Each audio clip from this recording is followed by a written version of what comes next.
on the correct bone. That's good enough.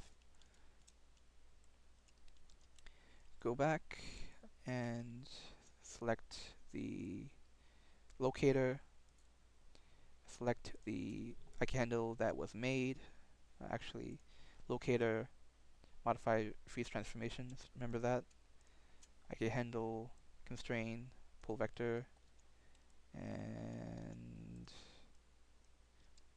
yay, knee moves. And again,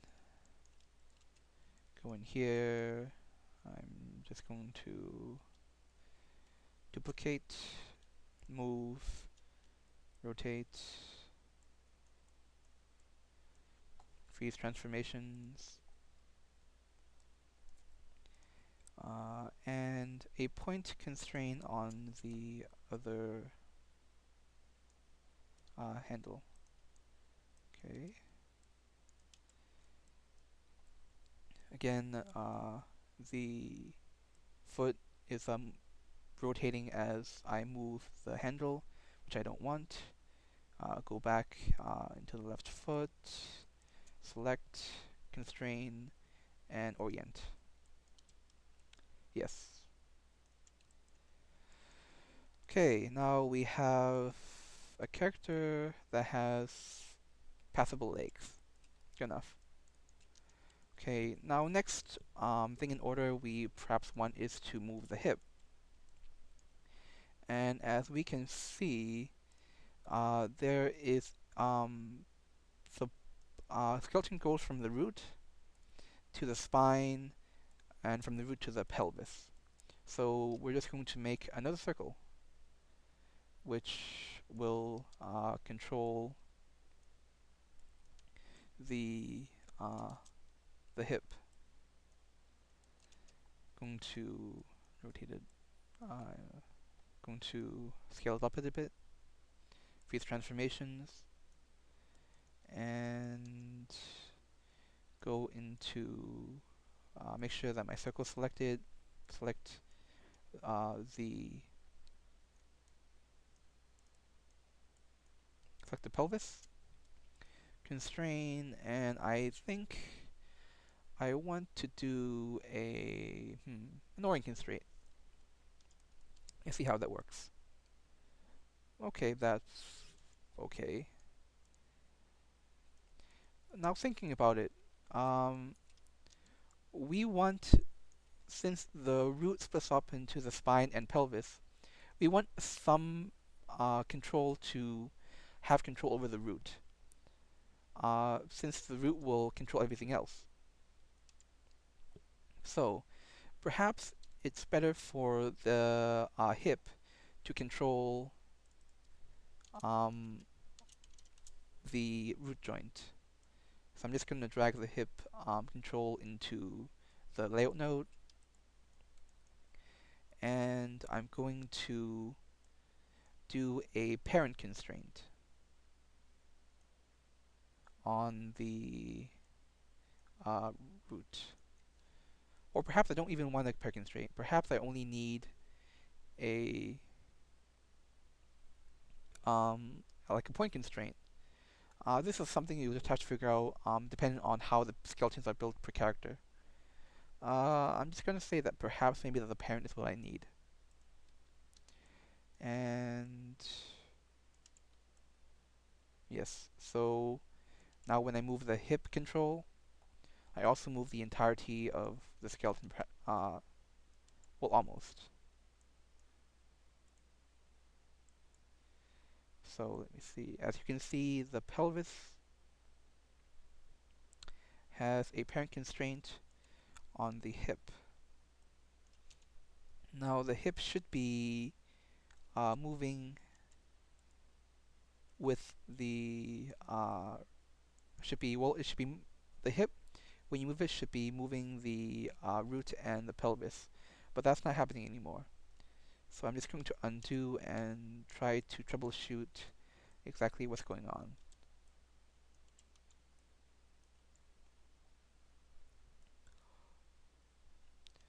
So yes, I want to do a actually constraint on the pelvis first. In that perhaps I don't want a orient constraint perhaps, but I want a parent constraint. And let me just check the movement.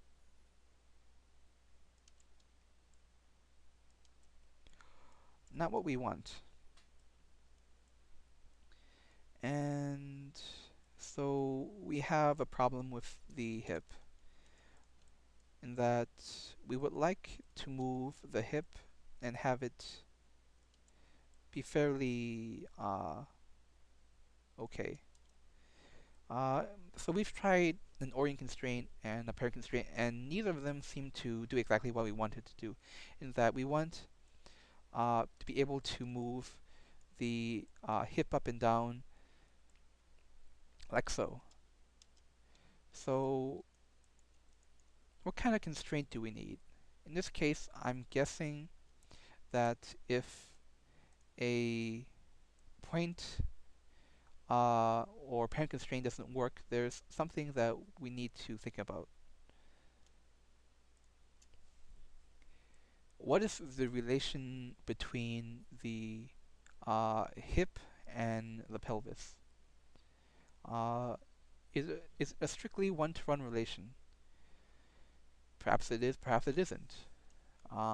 Let's try out a point constraint and just see what kind of movement it gives. So now here it gives us the ability to move the pelvis up and down. We can't orient the hip, but perhaps that's not a bad thing.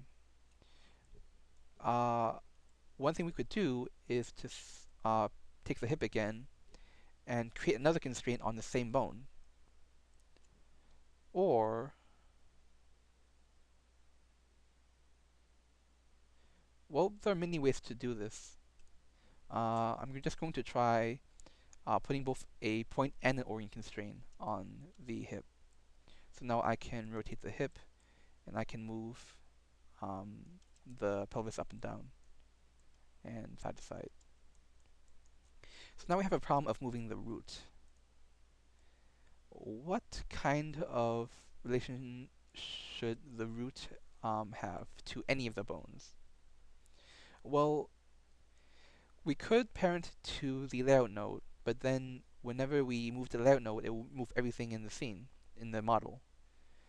The intuition we want is to have the hip move the root, but what we tried originally didn't work out so well. So perhaps we want to use a point constraint. And here we go. So now we have the hip, which potentially moves everything else in the scene. Now, what else should the hip move then? If it's moving the root, then it should also perhaps move the scroll here.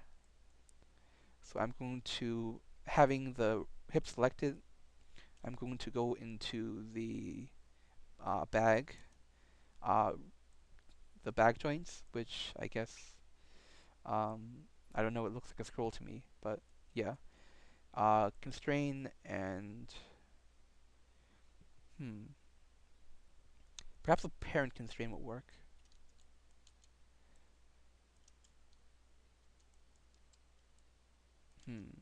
It didn't. So let's go back, select the hip again and the bag, and try a point constraint. And that works pretty well.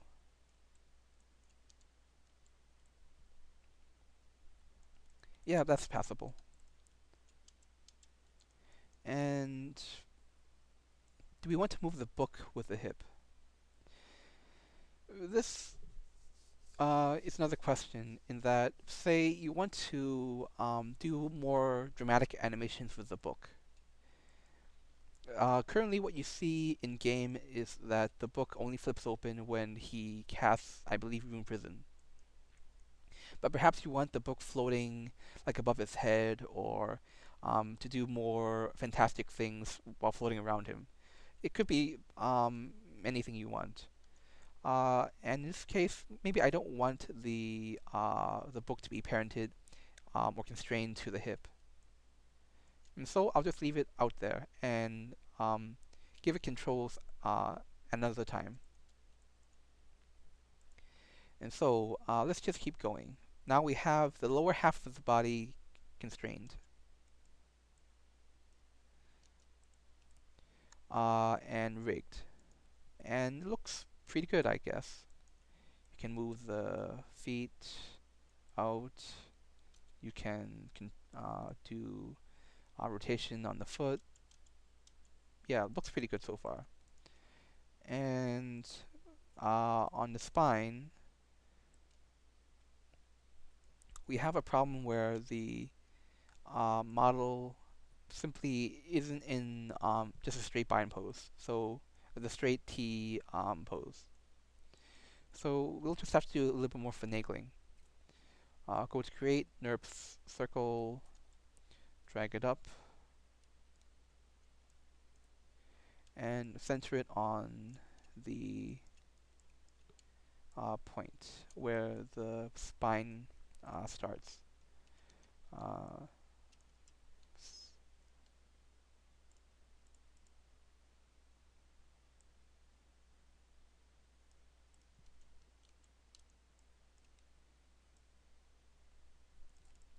and we're just going to make another control for the spine, perhaps to allow it to be at a certain orientation. So select the circle. I'm just going to rename spine and select the spine bone and constrain orient. Yeah, it looks okay. Uh, for that, I'm just going to 0 and freeze transformations on that and just redo the constraint. Okay. Now, we would like for the spine control over here to move down as the hip moves down. So I'm just going to select the hip, select uh, the spine control, and do, you can either use a point or a parent, I believe. The point means that it won't rotate with the hip, but perhaps that's okay.